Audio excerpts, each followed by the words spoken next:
We are live. Okay, cool. Guys, welcome. What were you going to say, Lane? I'm sorry. Did you want that seemed to catch you by surprise? Well, you never know. On YouTube, it like loads and then it says you're live. Okay, surprise. Yep. We're live. Okay, well, welcome to week 7 of summer reading. We're actually, let's see, we're more than halfway through this book. So we're almost done. So we'll finish in, how many weeks is that? 5 weeks? So you'll finish, I guess, in September. Anyways, but this week, the big question we were discussing was, has science disproved Christianity? So just a very small, not very hard question at all. Like the rest of these. Right. Well, actually, I feel like I think this was maybe the biggest chapter so far. I could be wrong, but I feel like it was 20-something pages. So, and it was very good. I actually really enjoyed this question, or this chapter, because I feel like this is a question that I struggle with because of my ignorance. Like, there's just so much that I don't know when it comes to science and so on. And I'm intimidated by it. So this chapter, I feel like gave me a lot of like comfort in just some of the facts and stuff that she shared. But as usual, let's start off by just talking about the question. Like, is this wrestle between science, God, Christianity?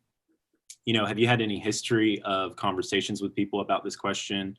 You know, have you yourself faced this question? How have you responded to it? I'm just curious, as usual, about your past, maybe with a hard question like this. I would say this is one of those questions that if you've gone through, especially like public school or college courses, different things, like I know that this has been a question that's kind of always existed in that science world, even to the point of sitting in science class in high school and having people be like, you say you're a Christian, huh? Well, we're about to prove that's wrong. Or, you know, just it was this mentality that if you believe in science, obviously you can't be a believer. And I feel like that's always been the way, at least in my experience, that things have been pushed, even to the degree that I know some friends who did not go to public school, a lot of the reasoning being around some of the theories that are taught and push back on that as believers. Mm-hmm. Yeah, I'd say for me, it was being in, even within the Christian university system, this idea of not really knowing what to do. You know, you didn't know what to do with dating and different theories. And the more I looked into it and studied, the more I see that these two can be in relationship with one another. Like, we're not gonna, you know, God is not concerned that, oh man, they're starting to figure stuff. No, not at all. We barely even scratch the surface of God's intelligent design and forms and functions and all of that. So I think it's been more of a relief to know there doesn't have to be like this knee-jerk reaction when scientific thoughts are brought up or discoveries, because in a lot of ways, not only are they not against the Christian worldview, in a lot of ways they fit right in and speak to just the magnitude and the glory of God, and again his creation and how he's designed it to be. So yeah, all that to say, yeah, I've also been confused by this in the past, but the more I think I read into it, I think the clearer it becomes. Well, yeah. And I kind of love the fact that to be a believer does not mean you have to dumb down right what's going on in natural, you know, environment around you. And I think for a while, that's how that was pushed towards me, at least in my upbringing with the church that I attended and all of that, is like, you're one or the other. You believe the Bible or you're following those science people. And that's just not true. And I'm thankful for that. Yeah. You can be on both sides. So you can have, you know, the church saying that science opposes God, and then you can have science saying that God opposes science, you know. Mm-hmm. And so you can fall on both ends of the spectrum and make the same mistake, which she talks about on page 129. She says Christian and atheists are both vulnerable to the same mistake, the idea that science will either prove or disprove theism. And I think she's right in saying, like, that's a wrong approach. And that's a mistake that both sides can make, to think that science is against Christianity, or that Christianity is against science. And so, this has even come up recently in conversations I've had about old earth and new earth. We kind of hit on this a little bit last week about, can you read the Bible literally, or how can you read the Bible literally, especially the creation account, because many Christians are young earthers. They believe that the earth is only thousands of years old, when a lot of science seems to say that it's millions and millions and potentially billions of years old. And so I, in the spring, had a theology class where this was a question we wrestled with. And one of the things that was encouraging was taking the approach of, don't assume the text is against one of these views when going in and reading it. That's a mistake that many theologians and scientists have made throughout history. Is, he even references Galileo. She even references Galileo in the chapter about how if we read the Bible too literally, we may put ourselves in a corner. We may corner ourselves to where we're saying, no, the Bible must be this way, and if science disproves it, science has to be wrong. Whereas, truthfully, you may have just misread the passage. But then you'll have people accusing Christians of, well, if you're not taking the Bible literally enough, then you're caving into science. And they'll use that with the creation narrative. But I think instead, I'm seeing, actually, we need to be careful not to fall in either of those two camps and make that mistake. And that almost frees us up to be able to say, no, I believe the Bible is inerrant, it's truthful, but the way that I might be reading it, or that it may seem at first glance, isn't always right. And so even though it may sound like the earth doesn't move in this psalm or prophecy, that may not actually mean that it doesn't move, as it was proven hundreds of years ago that wasn't true. So same with old earth and new earth. I think there are faithful ways of reading the creation narrative that can fit an old earth perspective without having to cave into evolution and all that type of stuff. And so there's many, again, this goes back to last week when we talked about, we're not the first people to discover some of these things. While some of the scientific discoveries are newer, there's been scientific discoveries for centuries, and many of theologians and scientists, as we've seen, have thought through these things. And we shouldn't assume that we're the first people to kind of come across them. She even addressed that just a little bit at the bottom of 120, talking about like Genesis was not written to give us the actual, this is exactly how the universe has come into play. Genesis is not primarily concerned with science.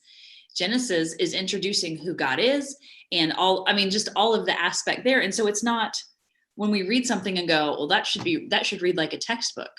Well, you're misusing how scripture is even meant to be used. Mm-hmm.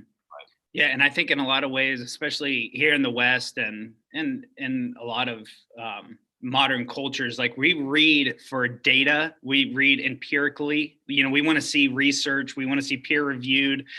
So we read already through this lens that we don't even know we read through, but we have to be aware that we've been conditioned in a lot of ways to think that, okay, this needs to be presented in a certain way. And so we'll force it into something that was not necessarily the intention. It's not that you can't pull out some of those truths and scientific function and fact and all of that, but primarily, especially in the Genesis account, God is bringing order to chaos. He is bringing, again, an intelligent design into what seems to be nothingness. And so we're seeing that God is the creator and he creates all. So yes, can we learn some things, but it wasn't by design to be like, here's a step-by-step, process of how this looked, and here's the timelines and all that. And that's kind of what we want as modern day readers. Right. And Amy, you said it goes back to purpose. So, purpose of Genesis and of the text, but then also the purpose of science. Like, I loved how she hit on, we also can make the mistake of trying to use science to answer the question of why, when it's really meant to answer the question of how. And so we science can't give us why. It can't give us what is the meaning of life. Why do we matter? Why do we exist? But it can help us with the how and understanding, how did we get here? How does this work? Observation, trying to understand these things. I may want to rewind us a little bit, just to go back to, she does such a good job of helping inform us of, I think, the history of science that should be really encouraging to the Christian.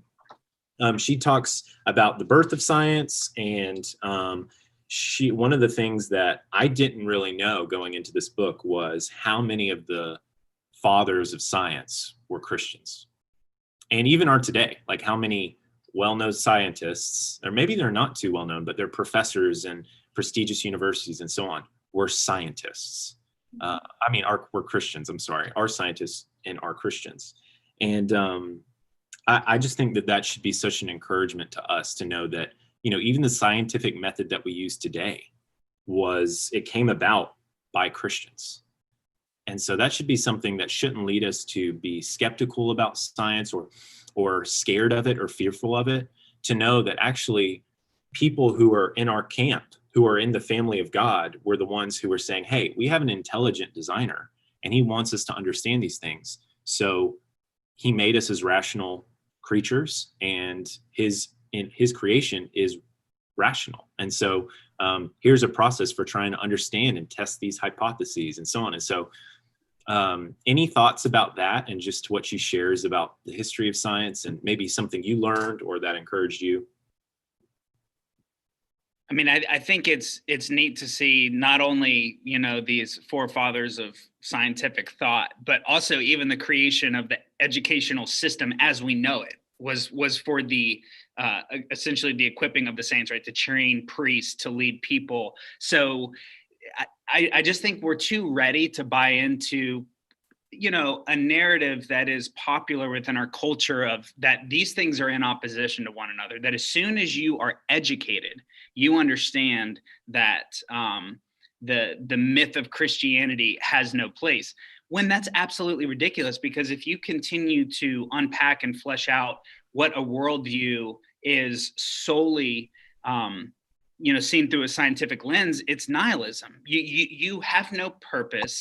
Life is random. You are a collection of random cells and molecules, and what I think Nietzsche used to call the absurdity of life. So how is that any more helpful, and how does that even support the benefit of science or its purpose? It doesn't. In fact, if anything, it sucks the very beauty out of what science draws to light.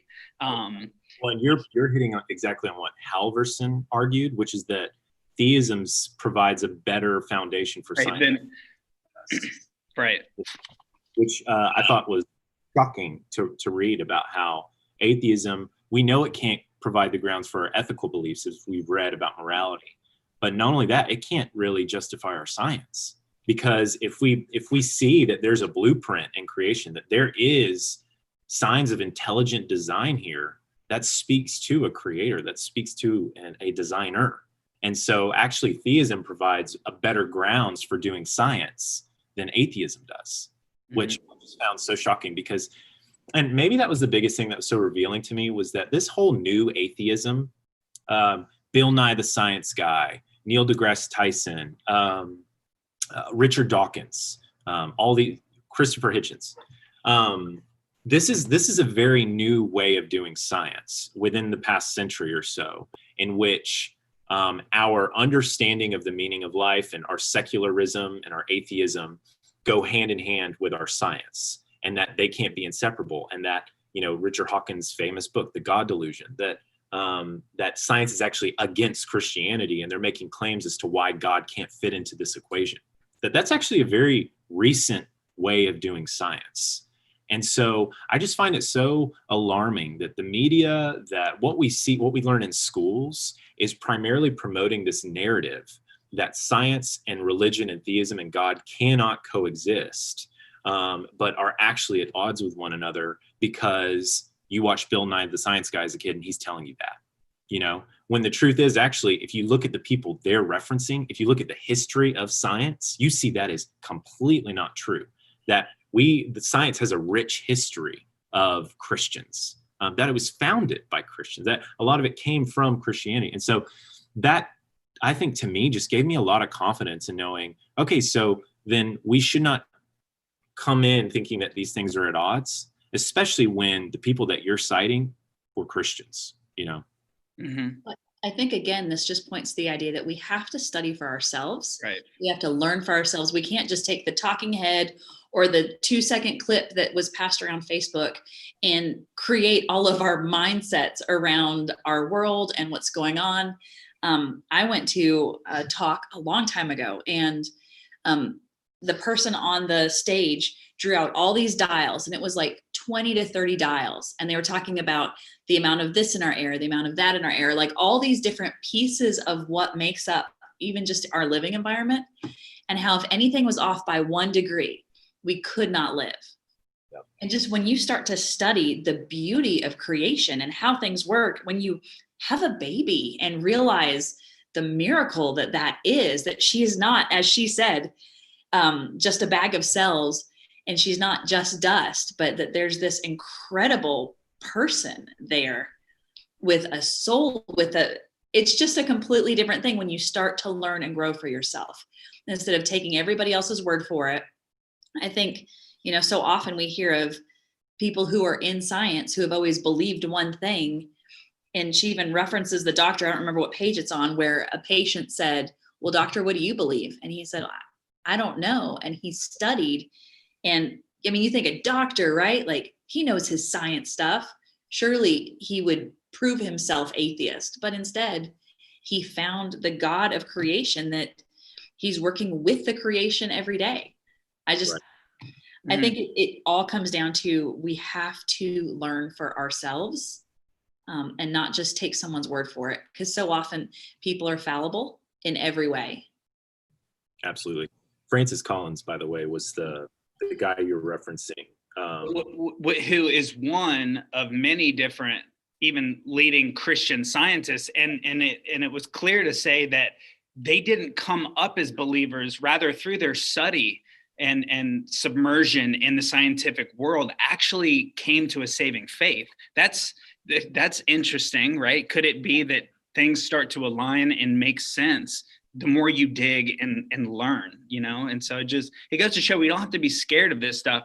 But Amy, to your point, we have to read and engage and do study, because it's going to come with intentionality, because this stuff, science, and as soon as I hear it, I already feel overwhelmed. I'm like, yeah, I guess I'm never just going to understand over that. here. Yeah. So never mind. I'm not. Now, I've always joked around about large evolution, like from species to species, that just as a mom, I know that just can't be true, because every time you have a child, you should gain another arm. Like, if my heart can be displaced and my body can go through all these crazy changes, why am I not growing another arm? Because you need it with every child. And so I've always made a joke around that, but I don't know. Science to me does more to point towards God in everything that I've learned than point away from him. There's a very interesting conversation that you can find last year that happened with a guy named Stephen Myers, he's a Christian scientist. He's amazing. He's written a lot of books, one including Darwin's Doubt, which essentially was poking a lot of holes in Darwin's theory of evolution. And this conversation that happened last year is between him and 2 people who are non-Christians, who are scientists. And they're discussing about how mathematically Darwin's theory of evolution doesn't add up. It doesn't make sense, especially on a macro level, that like you're talking about, Amy. Mm-hmm. So if you're looking for, more study on that, be sure to check that video out. I was just watching a video of him today in which he's talking about why we actually need to be looking at the newer science that's coming out in the past few decades, because it's beginning to disprove and not add up to a lot of these mainline theories that we know of in science that are seemingly supposedly, disproving Christianity. They're finding out actually this isn't true. This is only pointing more and more and more to intelligent design, and this doesn't make sense. So Stephen Myers is his name. He's coming out with a new book next year called, I think, A Reasonable Faith is what it's called. But hey, can we drop that in a comment? Can we do that after this so that people can find it? Lane, something you said about those scientists, they weren't even born believers. It made me think about what she says on 126 about, I think the guy's name is Justin Barrett, and he sees that it's odd that, some of the secular scientists are saying that humans make up the idea of God to make sense of things for us. But he says, isn't that interesting that Yeah, exactly. we're born with this kind of innate like desire to think of God and to have they have a natural interest in God, and proof of his, and trying to understand his existence. So the fact that even is kind of in us, that we believe there's a God and so on, that also speaks to something about in my systematic theology class, it's called the the general revelation within us, about how we can look at creation to see God, but even inside of us, with us being made in the image of God, there is this inner sense of there is something greater than me out there. Which just shows you how cautious we have to be, because people take that exact same narrative and they say, see, this is why all this is like this thing that people try and do to make themselves feel better and more comfortable. So it's okay to almost say, so yeah, why do I have that? And why is it that there has to be something deeper? So the whole thing just gets flipped, and again speaks to that we're designed to be in relationship with our Creator. And without it, there's a pursuit, there's an emptiness, there's a hole that we're always seeking to fill with whatever we choose to try and fill it with. So yeah, I think that's a really important point. Let's talk about the section on science and human value on page 121. And it goes on to the next few pages. There's a lot here that I think is really important for understanding just the idea of if it's just science alone, if that's what you want to put your faith in, science alone, look at where that leads you. I'm actually reading, C.S. Lewis wrote a book called That Hideous Strength, and it hits on a lot of this, the idea of science being the way forward and what that does to our morals and morality. And it's quite alarming. And I know we hit on this when we talked about violence. Yeah, because that was the week we talked about Hitler, right? How a worldview that's coming just from science and what can be measured and not really having morality based off of that. We have no grounds for insisting on human equality, protection of the weak, equal treatment of women, or any other ethical beliefs that we hold dear. In fact, it's quite the opposite. If we're just a bag of cells, then, and she gets very extreme here, why can we call rape wrong? Why was Hitler wrong? In fact, if you really believe in evolution and natural selection and so on, then your kind of mantra is the strong will win and let the weak die. Be the biggest and the baddest. Exactly. So if anything, what Hitler was doing was a good thing. In fact, I don't know if I shared this on this or not, but during the protests in Nashville, when all the COVID stuff was going on, there's someone who held a poster up that said, "Let the weak die." And so to see that there's actually this mindset where it can lead you to where, yeah, humans don't have really any inherent value. It's really based off of your ability to survive. And that's horrible for human ethics. Like, yeah. Yeah. I mean, it just goes to show you the deficits when you cling to science alone. Without any philosophy under it, without having this existential purpose, you miss out on the benefits of being a conscious being. This is what, having a soul, and what separates us from animals and all of this is understanding, that very thing. So science is supplemental. It just cannot be primary. And when it is, not only do you have a meaningless life, but everybody and everything around you is also meaningless, which just robs all purpose and beauty from life. So it goes back to what we talked about earlier about purpose, science.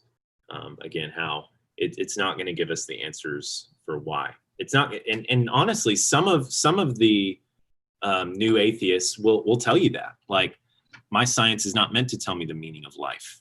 make it up. It can be your own. Right. They acknowledge it can't give them that.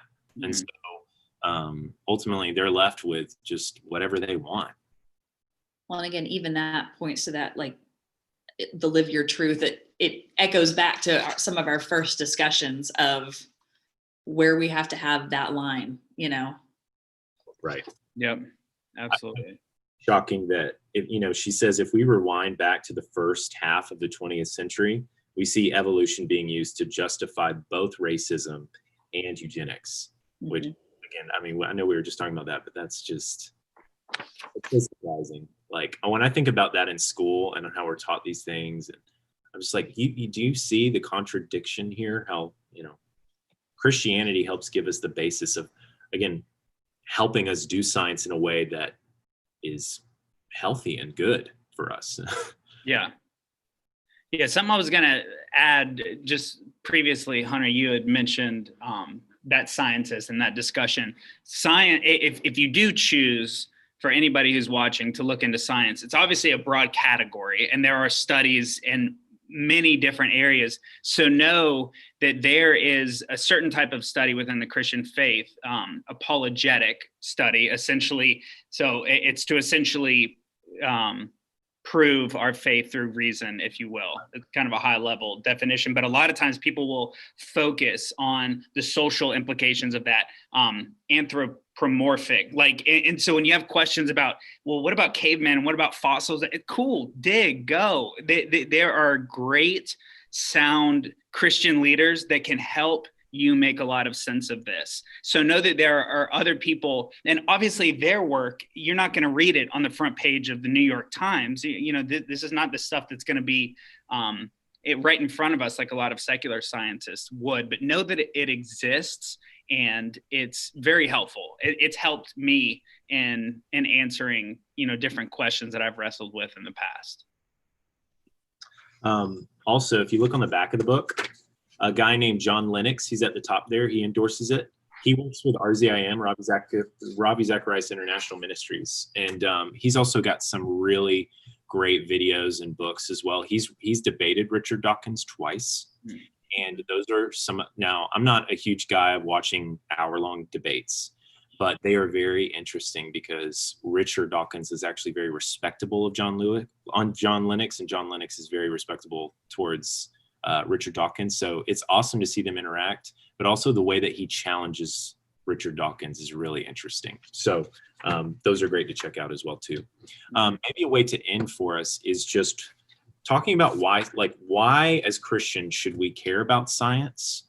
Why is science something that maybe we should seek to at least know a bit about and understand? I know I've heard the whole God of the gaps theory. Like if something you don't understand scientifically or whatever, you can just say, I don't know, I have faith and God did it. And that can be kind of where I tend to lean, honestly, is I don't have a ton of doubts of, oh my gosh, what if there's this new scientific study that comes out? Then I'm going to question everything, but at the same time, I have friends who, for them, science is what they trust, right? It's something that they can lean on. And so for me to help engage them, I want to seek to understand. I want to help reach them. Lane, like you're talking about apologetics. That's the whole purpose of apologetics, to help make the thinker believe and the believer think. And so, I'm just, any thoughts there about why does science matter, especially as Christians? Why can we say science does matter? Well, I'll go ahead, Amy. No, ladies first. Well, I don't know that I'm actually answering Hunter's question. I mean, I do think that in order to engage and to have, conversations, not just be the person who's like, well, I just have faith. I think that's not a respectable answer to somebody who's working out of facts and scientific background, but also I just see so much beauty in the world around us. And I see so much intentional beauty in the world around us, between flowers and the sky after it rains. I mean, there's just, for me to be able to stand with my daughter and have a conversation about the God who did all of that and know even the science behind that. I just love that connection place, because I can enjoy this creation and also have knowledge on why and how it works the way it does, and understand that's a God thing. Mm-hmm. Yeah, I think for me, the two primary things I think about is, most importantly, science and scientific study. It's an act of worship. I mean, God created this. And so as we spend the time, as we care, as we research, it's an act of worship, because we are, again, seeing God in his glory, seeing him in his magnitude and his greatness. So I think that matters in a primary way. And then secondary, it allows us, like, I feel like we've all said at some level, in our witness, because if we can all agree that, yeah, there does seem to be a little bit of a disconnect or a rub in between the church and science, then why don't we, through how we equip ourselves with information and research, be able to engage some of that, work towards change of saying, hey, listen, you understand that this is not actually counter to a Christian worldview. It all the more provides a foundation for it. And here's why. But we have to be able to have those conversations and not immediately disqualify ourselves because we automatically assume this person knows so much. And we just don't have to operate from a place of fear, because again, we get to have confidence in God at the end of the day. And I think that will ultimately help our witness as we engage with others with that mindset. He said it more. That was a great answer. I was going to say that. To me, I think that's a great answer. And take. We should engage, not retreat. He gave us brains. Yeah, exactly. I think. All right, guys. Well, I hope you guys enjoyed this discussion. If you have any further questions, feel free to add in the comment section. I'll be sure to add a comment about some of the stuff we talked about with Stephen Myers. Next week, we're going to be discussing doesn't Christianity denigrate women? Is that the word, denigrate? Yeah. Am I allowed to talk on the next week's conversation? Is this just for the men? No, but anyways, yes. So excited to discuss that. We're about to get in some really fun questions. So I know it feels like it's been a long summer doing this, but I hope you guys are enjoying it. And yeah, we'll